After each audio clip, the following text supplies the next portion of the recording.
Okay, guys, I'm back with your other story, and this one is going to be for the inspirational section as well, and it's by Amy Michelle Wiley, and it's called The Purple Kitty.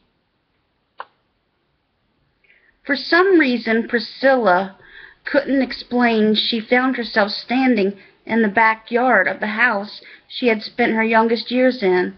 Staring at the neighbor's fountain, she stepped over and looked closer at it. The water pouring over the fake, brightly colored stones had been an endless source of fascination for a 6-year-old. "May I help you?"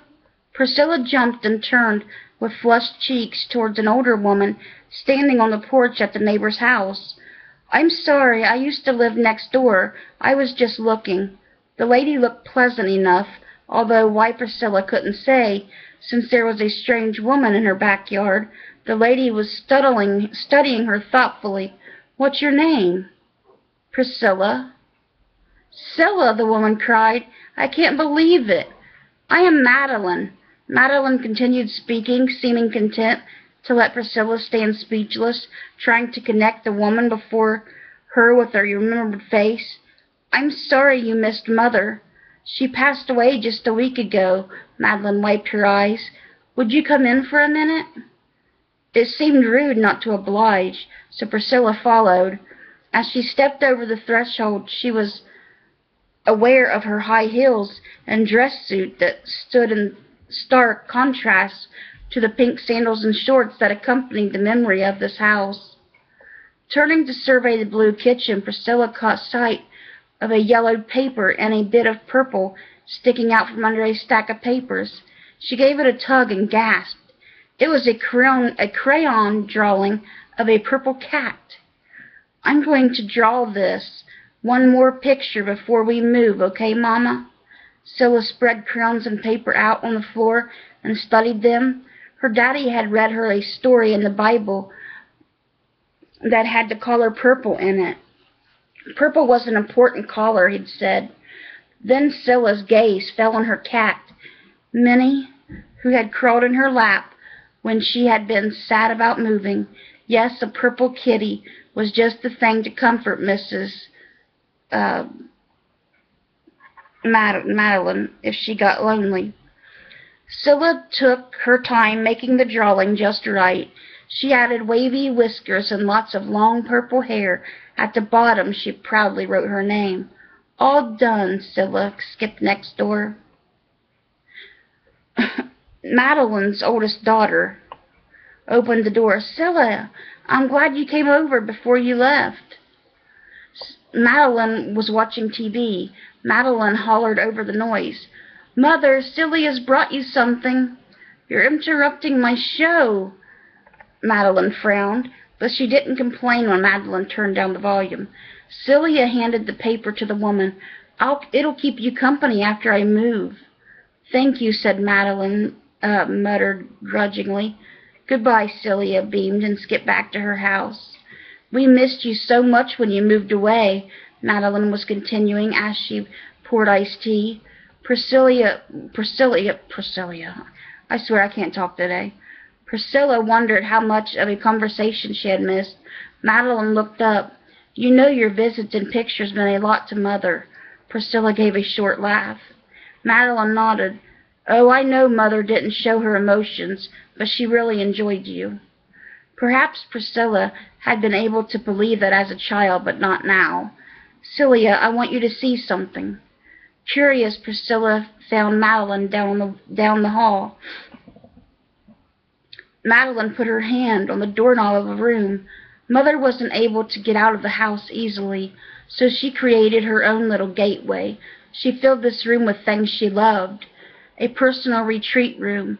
Priscilla nodded, but she wasn't prepared for the sight that met her eyes. The walls were a dusty green, and lace curtains flowed down the window. Bright potted flowers covered the window sill. A hand-crocheted blanket was draped over an armchair, with a toy kitten curled on the seat. It was the pictures that surprised Priscilla the most. They were the bright-eyed children playing with their pets, and right there on the back wall, with a real wooden frame around it, was one of Priscilla's own crayon drawings. Priscilla did not understand. The playful grace of this room just did not match the skulls of Madeline. I wish she had let more people see this side of her, her daughter said as she brushed away a tear. But I wanted you to know, Celia, that you were really a friend of her. Next time someone frowns at you, remember that hearts are not always as they seem. That's true. I've heard a lot of true stories and known some people where you think they're like really mean, and like some people like to judge me because I don't get out of the house much, and they think I'm antisocial and everything.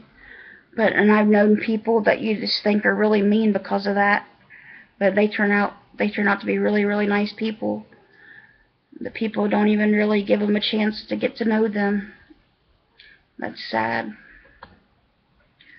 So like God says, don't judge. Just don't judge. Because everybody in this world has been through something, and they may have a reason to have that sad look on their face. I read a story once. It was about a teacher who, she was always nice to her students. She was an older lady. She was always nice to her students, but she would always be strict, and she would never smile. And when, for some reason, she went to one of her students' houses, and the little girl didn't like her because she said she was mean, you know, and the little girl's grandmother was there. And when that teacher came in, they were friends. They grew up together, the grandma and the teacher. And she told the little girl a story after the teacher had left about how she was a very happy and good woman, and how she had felt a lot of hard times where she had been married and she had a baby, and she lost her child and never had another, and how she just became so depressed over the loss of her child. And that's why she never smiled and why she never acted happy, was because she went through what she did. But she wasn't a mean person. And the little girl knew then she had felt bad for judging her teacher and thinking she was mean and a bad person after she heard what all she had to go through. So we never know what people go through in this world.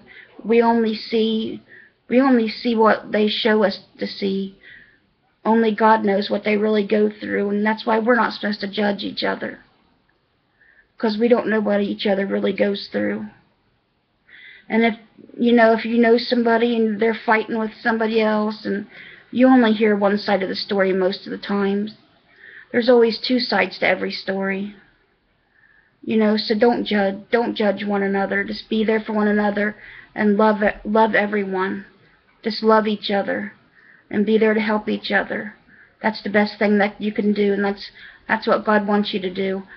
The only thing in this world that matters, except for accepting Jesus in your heart, the only thing that matters is love. Love is the only thing that matters. I love you guys. Jesus and God love you guys more than anyone could ever hope to be loved ever in this world. And I will stop here with your story for today, because this is going on 9 minutes. So sorry I had to make 2 videos, you guys, for the stories today. I didn't know they were that long. But I love you guys. I hope you guys have a great afternoon and evening. And God willing, I'll see you tomorrow. Let's bring those souls to Jesus. I love you guys. God bless. Bye.